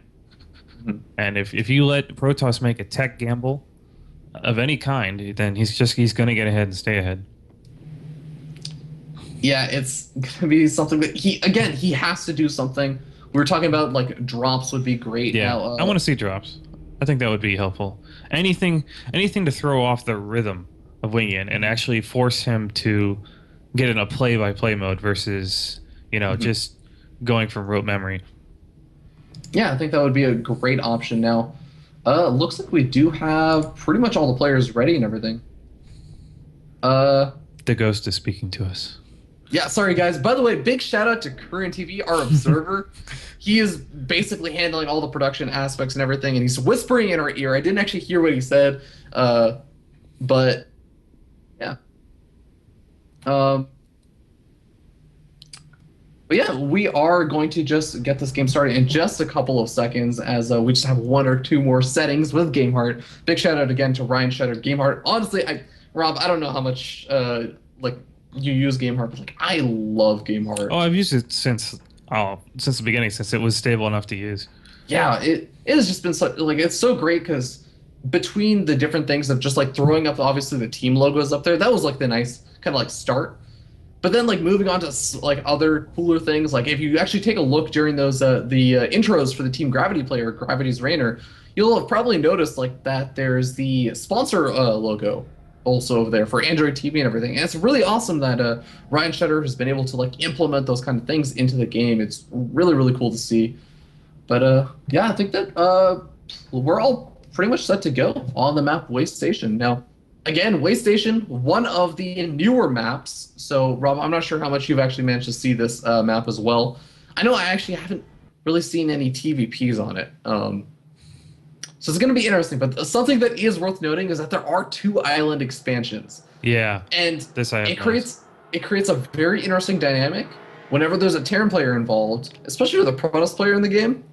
Because it's very easy for a Terran player to take that 3rd expansion at the island, and what can the Protoss player really do about it unless you're a Wingian and you've been using your Warp Prism harassment all the series, for the entire series. So I'm expecting to see some cool stuff come out of that. But yeah, very controversial. This has always been a controversial thing, island maps, and StarCraft 2. I mean, of course, it dates back to StarCraft 1, but yeah. Well, I'm happy to see people kind of mixing in, but let's go ahead and jump in and introduce the players as we spawn down here in the bottom left-hand corner of the map, Way Station. Top of the purple Terran player representing Team Gravity. It is going to be Gravity's Raynor. And up 2-0, representing KLG, it is a Chilean Wingian. And I don't even think I timed that with poor Kieran. All good. Curran is seriously such a badass observer. I love the guy, man. Best observer I know. But this is wow. We actually do have close spawn positions. So Way Station's interesting in the sense that there are 4 spawn locations, but if you spawn wherever you spawn, you always know where your opponent's going to be. Because it's always forced cross spawn positions. Thank God. But that means that the map can really go one of 2 ways. You can either spawn top left and bottom right, which basically means that it is a really long distance across the map. It's a very, very long way. For the most part, it's one giant pathway across the map. But instead, we actually have the other alternative, which is the short spawn locations. For the most part, there's still just one kind of straight shoot across the map, but it's actually a pretty close rush distance, so this could be a little bit scary. That means that those kind of marauder timing pushes that Raynor has loved doing in the past couple of games, those come out even faster. Because if you think about the maps that he's been doing it on, Frost, that's a really big 4-player map, and I believe that they spawn cross-spawn positions. Even the last map was... So Raynor's mixing it up this time. He's actually putting down that factory fast. Okay, I like this. Wait, okay. Reactor going up on the barracks. Is this okay? I have seen some Terran players like to open up with Hellions lately. Yeah, that's what I'm thinking too. This is probably Hellions. I mean, I can't really imagine Widow Mines unless he's gonna drop, but yeah, it's possible. We'll have to wait and see. He is gonna have around 50 gas, I guess, when the factory finishes up. So he's not gonna have enough gas to throw down a starport immediately. Which is, making me think that it's not going to be some, like, really, really fast Widow Mine drop. Well, actually, I say that, but the factory takes a little bit longer than I expected. Yeah. And, I think that he won't have enough gas, though, to throw down both. Yeah, he didn't have enough gas to throw down both Widow Mines and also start up a starport. But, starport's going to get started up, and Hellions, this is a really interesting choice. I don't know. What do you think about? Okay. Here's a really interesting thought. With the faster medevac, he could poke at the front with the Hellions, just like as he's going to be doing right now. And then pick up and harass the back. Do that. But also, if he felt like his opponent was going to be aggressive or something, he could drop an SCV over at the island expansion and just start a command center over there. It wouldn't make a huge difference, but Alright, so is he actually going to try and attack here, or is he just scout? Yeah, oh my god, those probes all just clumped up. They were like, let's run away from the Hellions by clumping up all on the exact same mineral patch. Now, it looks like he doesn't really take too much damage. He managed to lose a couple shields on some of those probes, but another 2 Hellions going to be just running past this Stalker duo, and Gonna see how much damage they can do over in the main base. Oh, the probes are clumping up again. This is really worrisome. But not a whole lot of damage. Well, four probes have died so far, so that certainly is not the same as 4 Hellions. Yeah, it's not exactly as much damage as you really want to get done. I mean, it's still an okay amount of damage. At least he didn't like just end up losing them. I don't think it's enough for a 1-on-1 opening. I was like, yeah, you know what? You're right. I guess it does come back to the fact that he delays that command center for such a long time. That he has to do a lot more damage to kind of make up the fact that his opponent's Nexus is finished up and making 2 probes at a time. Yeah, I mean, you can chrono those suckers out pretty quick. Yeah, the probe count still, he still favors Wingian here. Well, it's not over yet. We still have 4 more Hellions inside of that medevac, more Hellions being produced. This is actually looking like we may even just see and the mothership core is on the wrong side to deal with this. Ooh, this could be a big problem. Yeah, and Wingian, he just has those 2 stalkers, 4 Hellions, man. Very different from 2 Hellions. You can split the Hellions, and then when they run the other way. Oh man, and the probe just getting massacred. This is the kind of damage really that he went through. Wow. Okay, this is a massacre. I mean, we should call these Raynor's Raiders because they basically just raided that entire main base. Oh wow, he's gonna take out the other. Oh man, it looks like 2 of the Hellions very very low on health, and 2 of them are gonna end up falling. That does hurt a lot of that DPS potential. But here comes 3 more, man. Oh god, this Wingian is just completely unprepared for this. And where exactly is that mothership core? It's on the wrong side of the map. That's the whole reason this is happening this way. It's only just now getting pulled back. Oh god, the Hellions massacring probes. Yeah, this is 38 probes killed. This is absolutely game over. If we saw a comeback from Wingian in this game, we would turn this show match into a it would get a prize. We would go buy Wingian a bunch of wings from like Wingstop or something, because he would need it after this. He would need some of that comfort food after losing all those probes. Yeah, I'm sure Wingian is just slapping himself for having the mothership core all the way on the other side of the map like that. Oh man, this is pretty painful. Photon overcharge goes down to natural expansion. Doesn't matter. Hellions walking over to the main base, and every probe they kill off is going to be over 10% of the economy. I think it's going to be oh god. You're probably better at math than me. What's 1 out of 6 in terms of percentage? Well, 16%. 16%. Yeah. God, 60% of the economy killed off.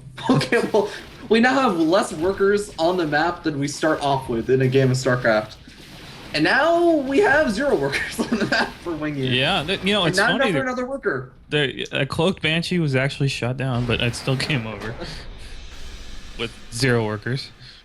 Well, GG gets called, and Raynor gonna finally put himself on the scoreboard with a very different build. And this is what we were talking about. Open it up differently. Yeah. Be aggressive. Punish your opponent for kind of the greedy plays that he's been making. And it worked out really damn well. Like, it was looking a little bit iffy at first, but I mean, once he finally got the medevac in there to drop those 4 Hellions in the main base, I mean, Wingian was just completely unprepared for it. Yep. And this is the element you see in high-level play, and that's the metagame. And that was totally Raynor metagaming Wingian there.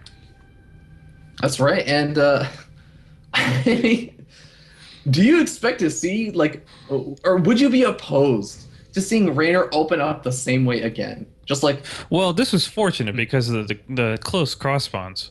Yeah, that's true. If it had been the other way, I'm not sure that would have had quite the same success. I don't think Wingian would have moved his mothership core long ways across the map. That's actually a really good point. And the difference that like a single photon overcharge could have made really would have probably been enormous. Just because, you take out those Hellions much quicker. You pull your probes back to whichever base has got the overcharge and at least have some chance of keeping your economy going. Yeah, definitely. But with that being said, we are going to be moving on to game number 4 between these 2 players, and the map is going to be King Sejong Station. I don't know if you read Reddit, but I was very, very entertained by all the kind of jokes that people keep making about King Jong-il. Of course, man. That's great. It really is interesting how like the map creators kind of come up with the names for these maps. Yeah. I it must have been on his mind. It's got to be in Well, here. I mean, it's probably common name, and You think so? Hmm. yeah. Well, I don't know if King Jong Il and King Jong Oh yeah, yeah. is. Sejong. Hey, if we have any Korean speakers in the chat, let us know. Like, does Sejong mean something in Korean, or is it like a city in Korea or something? I'd love to know, actually. Yeah. Always down for the fun factoids. But King Sejong Station, I mean, we're seeing another one of those maps. Are you as familiar with this map?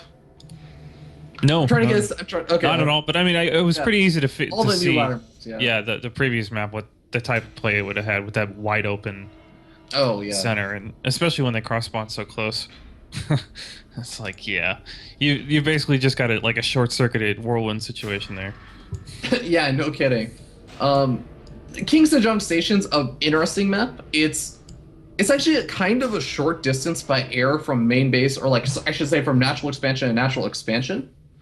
Um, but it's actually a pretty long walk distance. And the other cool thing is that their natural expansion does actually have a second opening that can be opened up with destructible rocks from the opposite side of your natural expansion ramp. So that can lead to some kind of weird things where maybe a player kind of comes in with some units on an unexpected side of the map and manage to do a lot of damage just because your opponent is just out of position. Maybe all their units are sitting over at the third expansion, and suddenly there's 8 Marines just walking into your natural expansion, killing off all your probes and everything. It could be a lot of trouble for a Protoss player or even a Terran player, I suppose. Yeah. But yeah, I think one thing I would like to see on this map is it's actually a pretty big map overall, even regarding like the ground distances, but just in terms of like the total map size, it's a pretty big map, and there's a lot of expansions to be taken. So I would love to see maybe Wingian taking up again with that War Prism harassment. I think that is proven to be really effective in Game 1 and Game 2. Raynor showing that, especially in Game 2, that maybe he wasn't entirely prepared to deal with it like APM wise, while also micromanaging his army. So I think this would be a great map to see War Prisms on. Yeah. And yeah, I noticed that I think the last game Wingian was around 160 APM, which is that's pretty decent for a Protoss. A Protoss, they honestly, it's not a slight. It's just Protoss can get away with less movements and still be very effective. Yeah, honestly, my theory about it has always just been that Protoss is not necessarily about a lot of actions per minute. It's about fewer actions per minute, but those actions are very, very important. It's like for example, you cannot afford to miss your force. Like you miss your force field in that exact wrong second, like the exact moment you need it, you can just instantly die. So it's a different kind of, not necessarily APM, but yeah. Anyways, regardless, let's go ahead and jump into the game and choose the players as we spawn down here in the bottom right-hand corner of the map, on top of the blue Protoss player representing Chaos Latin Gamers, and currently up 2-1. It is Wingian.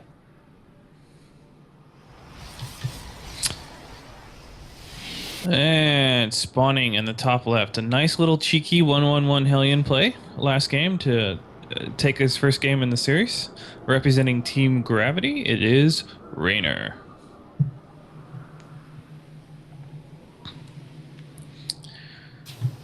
So I'm looking at this map, and already I can see, wow, this is a very interesting setup going on here.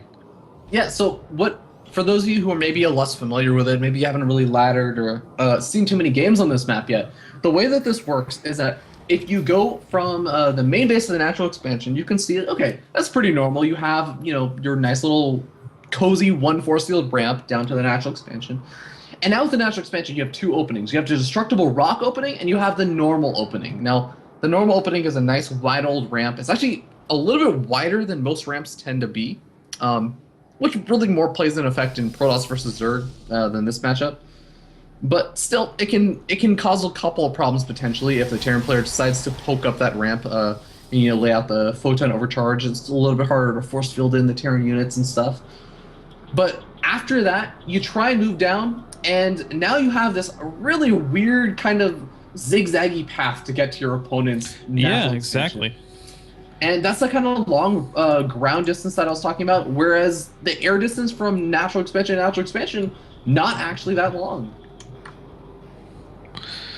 Yeah, have you seen many games where the debris actually goes down? I've noticed it's 3 armor, so that's not something, a pack of Zerglings is going to bring down anytime soon.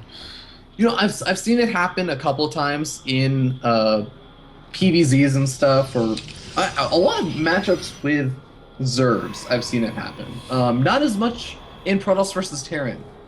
I've seen it happen sometimes, like in maybe the later stages of the game, when the Protoss players maybe try and defend 3 or 4 bases. The Okay. Terran player knocks it down to try and be aggressive. But actually, usually I end up seeing each respective player knocking down their own rocks to open up the potential for that expansion that's on the other side of the rocks. But Okay. That just makes talking sense. a little bit about the opening, we do have once again Reaper opening. I mean, seriously, this is just like the most standard thing in the world to see these days Yeah. out of a Terran player. And there's a nice little area that a Terran player can kind of hop Actually, up into. Hmm? yeah. There's that reactor again. Oh man. Well, What? There's a factory though. Okay.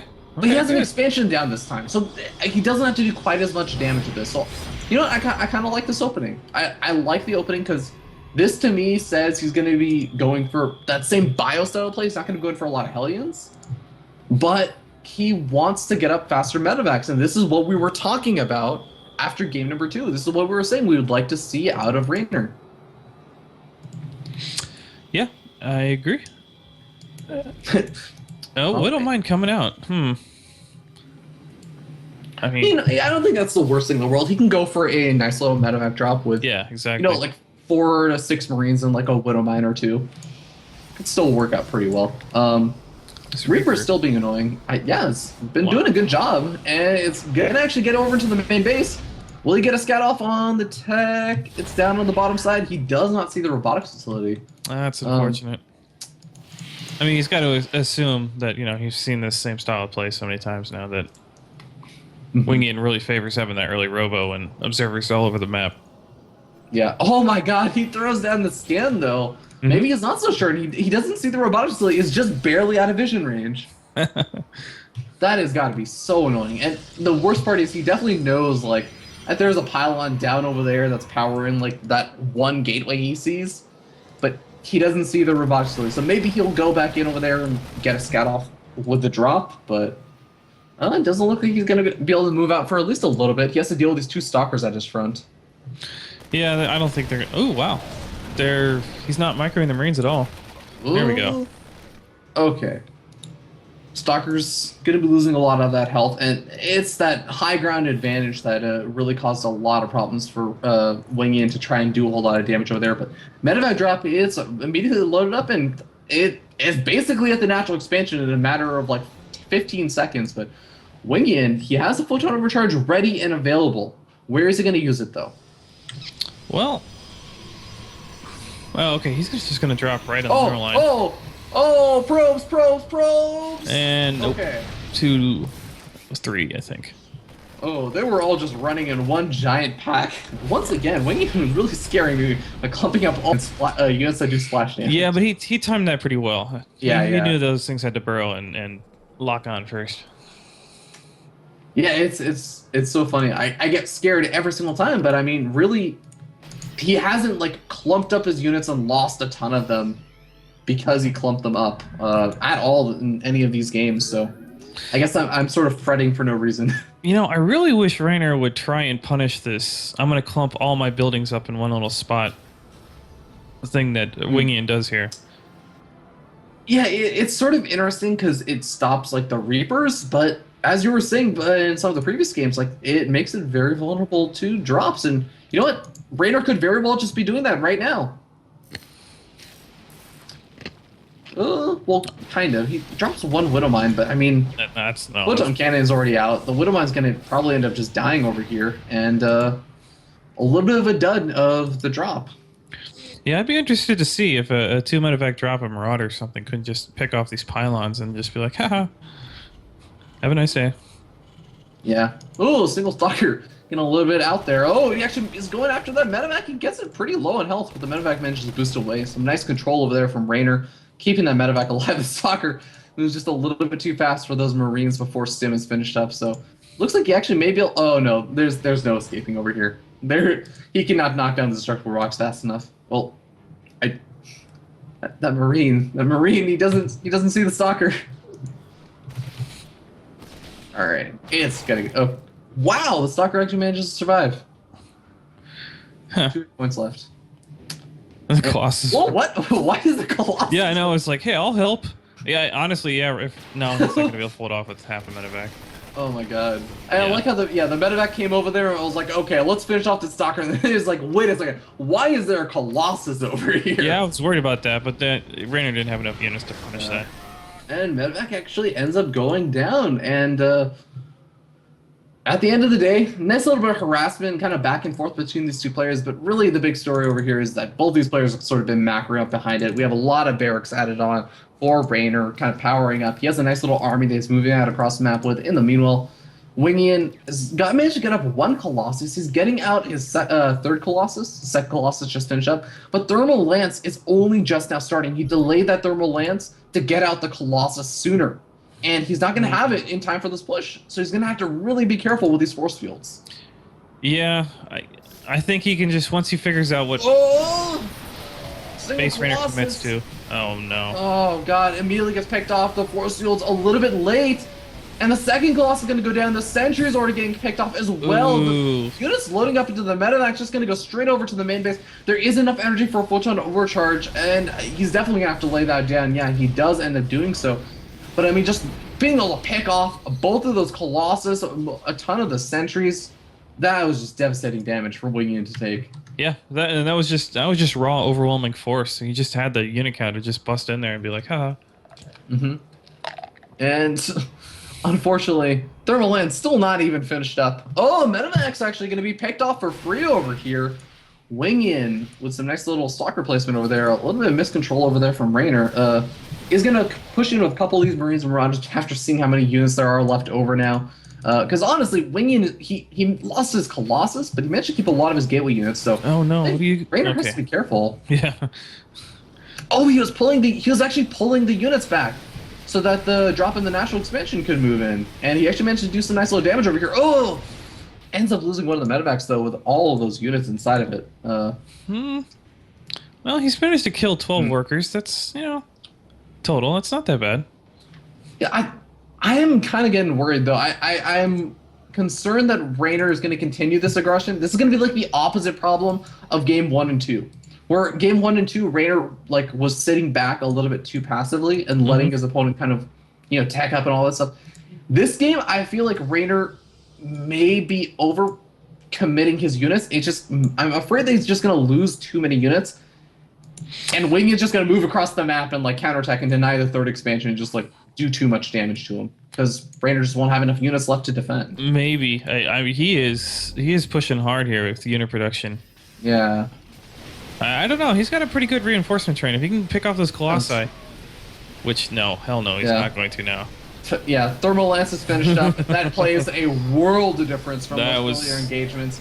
Although the Stalker count, I mean, Stalker's not really absorbing quite as many shots against these Marauders. I mean, yeah, Raynor's army, for the most part, does end up losing that engagement, but in the end, he killed off a lot of the army for Wingian. He did, but the Colossi went untouched. That's true. I don't know. Do you think he could move in once again? I mean, he has still a lot of Marauders left over. Maybe he could take out enough Stalkers with a nice little concave? I think it's too risky. Well, there are a lot of medevacs. Mm-hmm.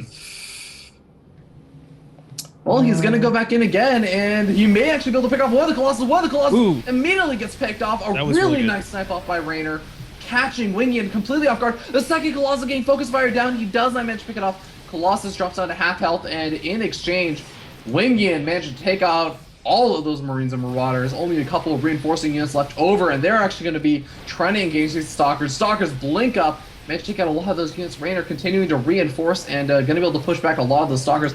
But the Colossus, it manages to stay alive, and as long as Wingy can reinforce with a couple of units to soak up some of that damage, He's gonna be in a decent position. Oh, Oh he's keeping no, the he's not losses fighting. alive though. Oh, oh, Oh, he loses all of his Colossus. that was not good. Hmm.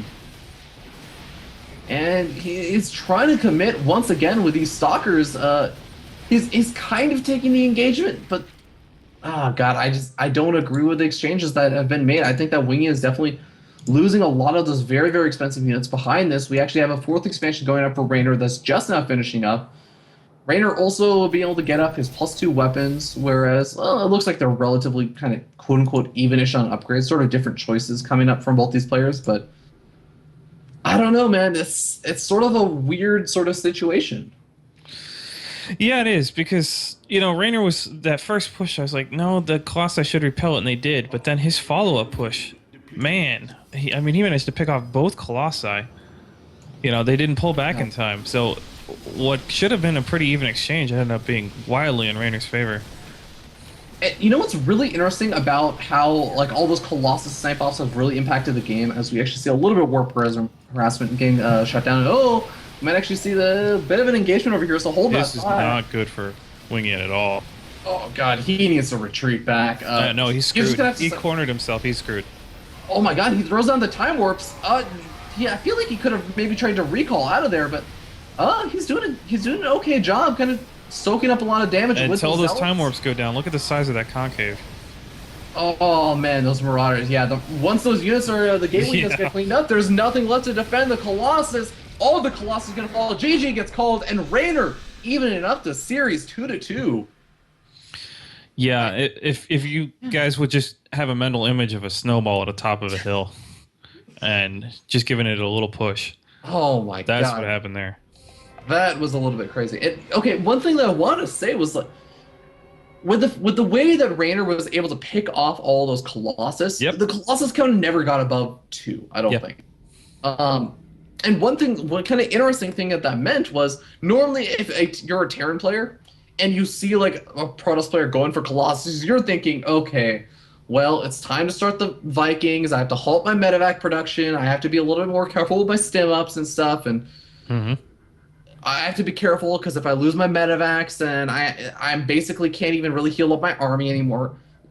Wingian really couldn't exploit that with his Colossus because he kept losing them. I'm really surprised that he didn't just pull the Colossi back after he had that favorable first exchange against Raynor. He should have just pulled back, and I didn't see the Mothership Core, how much energy it had, but if he had just hit back at the Nexus and popped popped the Photon Overcharge and just consolidated his army a little bit, pulled his Colossi back just a little bit further, I think he would have had a much better chance of holding that. I mean, he was down in the army count, and there was a steady reinforcement train, but I think he would have been able to at least not get so many Colossi picked off so quickly. Yeah, definitely. I feel like there were some questionable like overcommitments, especially at the end over there from Wingian, kind of moving out a little bit too preemptively maybe. But in the end, I don't know. It's sort of hard to make those judgment calls in this sort of situation. It is, but that was a nasty little nook that he retreated to. That oh god, yeah, that was I think that was the absolute killer. I mean, the map is just trolling you there. I mean, that nook is that's terrible. Yeah, it's pretty painful. In the end, I don't know. Like I feel like it was a pretty back and forth game. Like I could have seen it going either way, but just a couple of as we were kind of saying, like overcommitments maybe by Wingian allowed Raynor to really make use of like the massive amount of production that he had. Raynor also was really kicking up on the economy in that game, having that fourth expansion already kind of finished up and everything. And I don't know. I honestly am feeling like it's a 2-2 series now. We're in basically a best of one at this point on the map merry-go-round. Yep. And the momentum is in Raynor's favor right now. Momentum is in Raynor's favor, exactly. And I still feel like, though, that Wingian has shown, you know what, he's still capable of winning against Raynor. Yeah, he had a bit of a greedy style earlier on. And yeah, Raynor has been doing a good job kind of finally doing some builds that I think that Wingian has really been unable to handle with the sort of style he's been going for. Exactly. I don't know, man. I think, remember what I was saying earlier, I think we need to see Wingian under pressure, and now we are starting to see him under pressure. And and he's crumbling or falling. it's a game of tennis, Rob. It's Yeah. basically, I think, what we were saying. First two games, we were saying, you know what, Wingian, he took game number one, and even took game number two, and it was a game of tennis. He was serving, and he served a pretty goddamn good serve. Raynor was just needed to deal and be able to like return that serve, and finally he's finally managed to return it in game number three with the Hellion build. And then he throws down his own kind of crazy serve with the opening up of the starport build in game number four, manages to take that and snipe off a lot of those Colossus. Now it's Wingian's turn. Wingian has to come up with some sort of response to this sort of pressure that Raynor's been throwing out. Now, part of the problem, I think, is going to be the fact that Raynor hasn't just been doing one build that's sort of this response. He mixed it up with the Hellion build. He went for the starport build. What exactly is Raynor going to be opening up with next? Wingian has to be prepared for whatever he's going to be throwing out. Indeed. And thank you, Fleetwood. We appreciate you as well. This wouldn't be possible without our viewers. Yeah, and I actually want to give a shout out to somebody who gave us a little bit of information about the name King Sejong Station. I think they were saying it was a place in Antarctic. Yeah, I'll go ahead and look that up after we introduce the players as we spawn up here in the top right-hand corner of the three-player spawning map, merry-go-round. Top of the blue Terran player representing Team Gravity. It is Gravity's Raynor. God, these spawn positions are ugly. Three-player spawn map. Oh, this just flies in the face of anybody with OCD. It's like, oh, you are not centered. Sorry. So anyways, spawning down in the 6 o'clock position. Representing Team KLG, it's currently tied 2-2. It is the Chilean Wingian.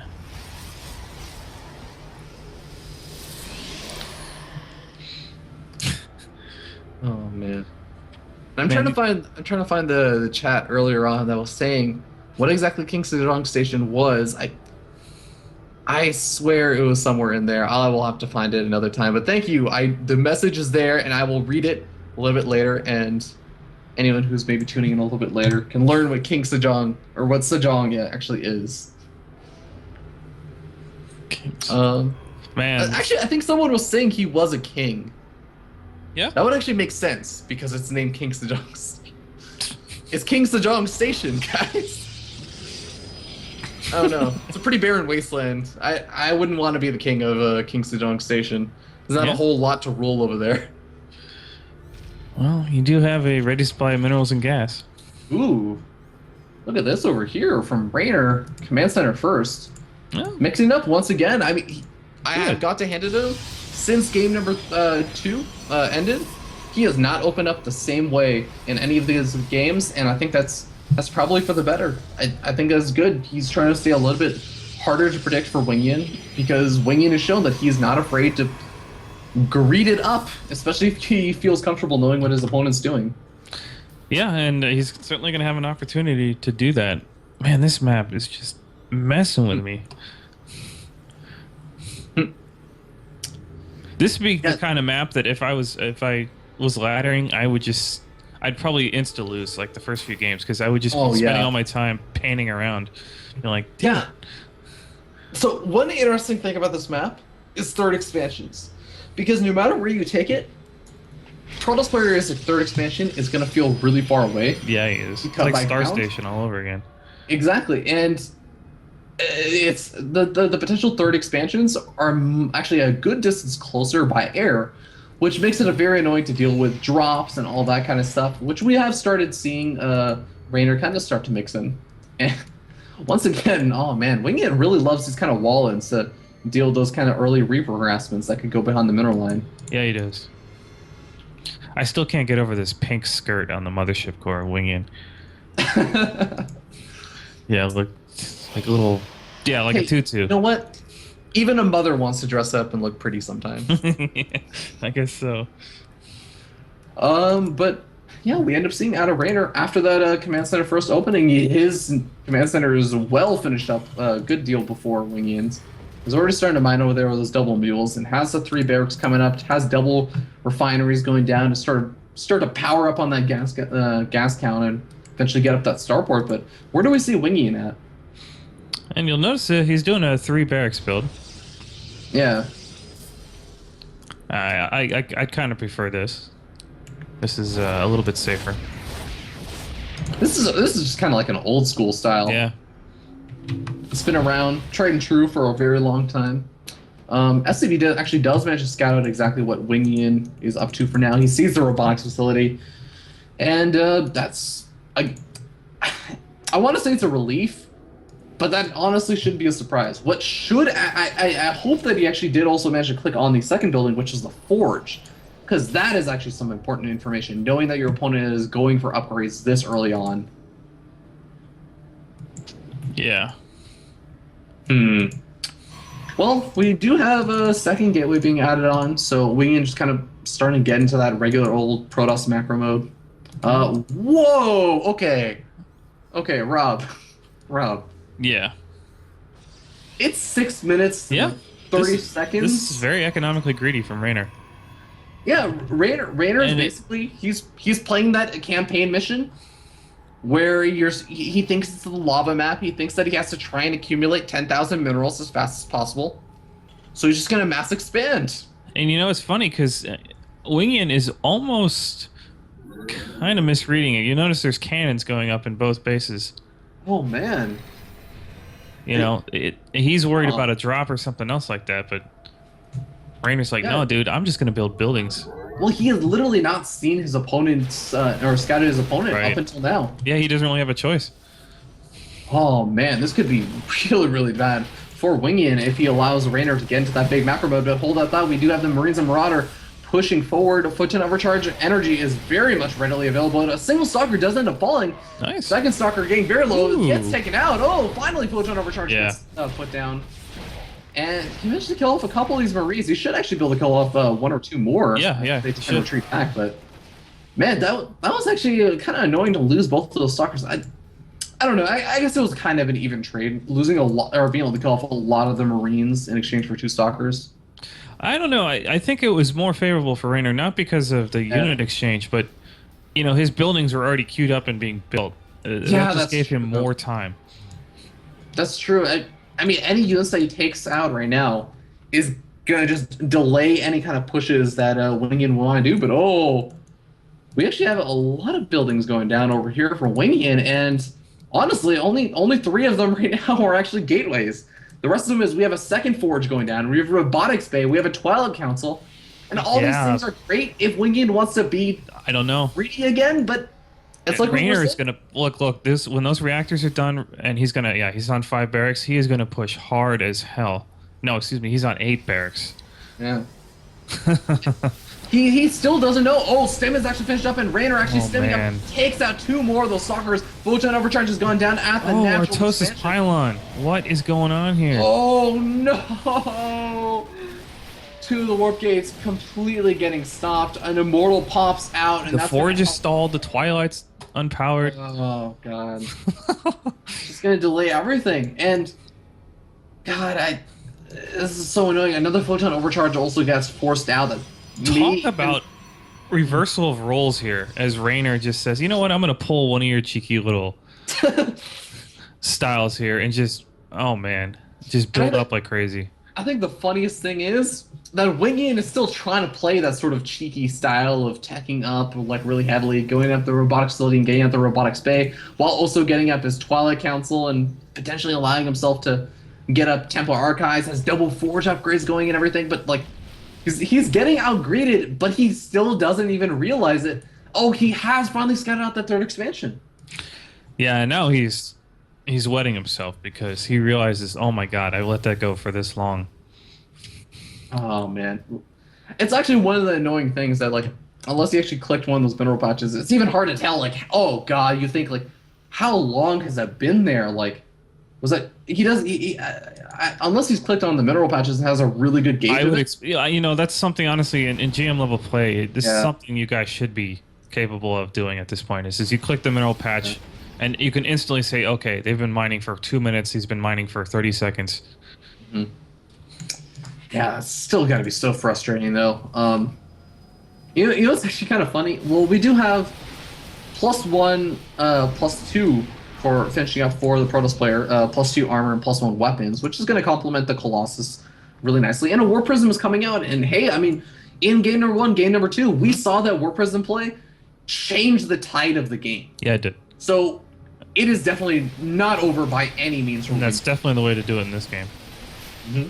Well, medevac drop, actually, double medevac drop coming in. This is what I was expecting. You know, finally, Raynor has realized that there's this clump of buildings that Wingian likes to make. Takes off the robotics facility, gets out of there, barely loses anything, even going to be able to snag a proxy pylon for his troubles. And, I mean... This is so Raynor's game to lose at this point. I want to come back also to the map layout right now. Let's say Wingian just says, like, okay, let's try and do a little bit of light harassment while taking a third expansion. Where does he take this third expansion that feels safe against this kind of drop play? Like, he takes the one that's sort of just down below his main base. That's going to be so annoying to deal with when you have drops moving back and forth between the third expansion and the main base. Oh, boy. Here comes the locomotive that is Raynor's army. Single Widowmine mixed in over there. Just force his way in. He doesn't even have to finesse this. God. Yeah, and Widowmine shot goes off on a couple of those zealots. He is just focus firing down. The pylon cancels a warp in over there. Just going to delay any kind of reinforcements coming in over here. The Colossus ends up falling. The Immortal going to end up falling. Raynor powering through. And he is looking like he's going to be able to take game number 5 in this best of 5 series, saying, you know what? You took game number 1, game number 2, but guess what? I am still the superior player. And congratulations to Team Gravity's Raynor taking the first series of the night. Yeah, impressive. He really, you know, he got blindsided by some really greedy play the first game, and the second game he's probably thinking there's no way he's going to try it again, and that's exactly what happened again. And then third game he's like, all right, I've had enough of this crap. Yeah. 1-1-1, kiss my ass. And from there he turned it around. Yeah, it's the wonky Hellion opening that we saw in game number 3, the 1-1-1 opening that we saw in game number 4. Yeah, that's right. Command Center first in game number 5. I mean, Raynor really just realized, okay, you know what? You're just doing the same goddamn build over and over and over again, and it's like a little bit too cheeky. You're playing a little bit too greedy, and I'm gonna start punishing you for it. And then I'll play greedy on game 5. And then I'm gonna punish you with how greedy you're playing by playing even greedier. And like out-greeting you, just to beat you at your own game. So really sick series, and I mean, this is the kind of cool stuff that you see in a best of 5 series. Like in a best of 3 series, Wingian wins the first 2 games, and the series is over. Raynor doesn't have the opportunity to really get a read on how the series has been played out and kind of adapt his playstyle. But in a best of 5 series, that's the kind of stuff that you get to see. You get to see those sort of adaptations. You get to play your opponent as opposed to the race. Exactly, and it's a ton of fun to see. But with that being said, guys, I think that we are going to just go to a short little break as again, big congratulations to Raynor on winning that first little show match. We are going to be jumping to a second show match, which will be, I believe it's No Dice Gaming's Cham, the Zerg player from Mexico, facing off against the other Korean player for Team Gravity. It's going to be Blast, the Zerg player. So we're going to have a little bit of ZVZ action on our hands. Really quickly, want to give a shout out to Android TV and Team Tampa Esports. Do you want to just go ahead and explain what Team Tampa Esports does? Well, we're not a team, actually. We're a sorry. Group of individuals. It was almost an alliteration, so it that's true. Almost. Yeah, we're a local esports organization. We host LANs pretty regularly and tournaments. We have another big one coming up soon. And we also like to sponsor cool teams like Team Gravity. Congratulations, Team Gravity. Yeah. And did you talk about Android TV? No. So Android TV, for those of you who don't know, is actually a TV/satellite service. If you're in Canada, because that's actually the branch that's sponsoring a lot of this stuff, definitely go check them out. And it's a really cool service. You can it uses, I believe, the Android platform, and you can get like your cable or your satellite TV and everything over there. Also has actually a discount if you go through and go to the Team Gravity website.